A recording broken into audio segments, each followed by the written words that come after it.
Përshëndetje, ku jemi këtu me parashikimin e datës 2 korrik 2026. Një ditë mjaft e rëndësishme. Një ditë që është mirë për rishikime, për ndryshime dhe vendime të rëndësishme që mund të marrim, sepse duket se kjo ditë është një nga ditët më ndikuese, sepse lidhet shumë me Marsin në binjak, formon një katërkëndësh me nyjen veriore në peshk. Në një aspekt që krijon më tepër debate që kërkohet kujdes, jo nxitim.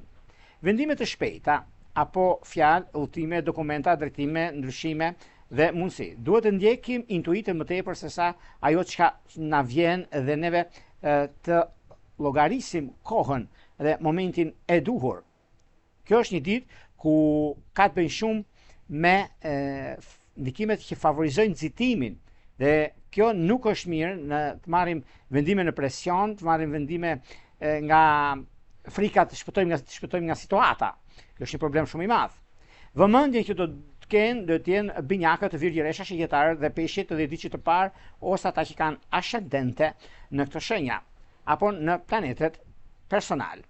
Kjo nuk është dita që mund ne të bëjmë ose të rregullojmë paraditja, sidomos lidhje me nënshkrime kontratash ose blerje impulsive, vendime në marrëdhënie të ndikimit të madh që kemi të bëjmë me punën tonë ose me karrierën më tepër, sepse lidhet shumë me ndryshime dhe ndikimet. Por gjithashtu është dhe një ditë që vërtet ka të bëjë shumë me çështjet e biznesit, në lidhje me disa takime, me disa çështje të rëndësishme që mund të kemi, por mundësit janë të mëdha për të bërë nisjen ose ndryshimin e madh në anën tonë dhe në momentet e duhura. Por gjithsesi, koha duhet që neve të kemi mundësinë që ta kuptojmë atë çka po bëjmë dhe të jemi të gatshëm për një të ardhmen të afërt të komunikojmë dhe të gjejmë zgjidhje mbi ndryshimet.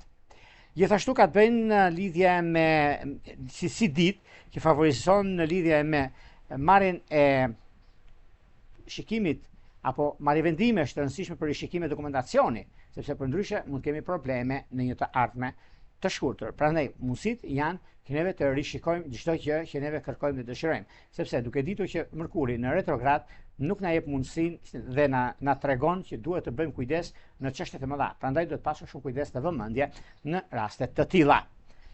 Tani para se të fillojmë me parashikimin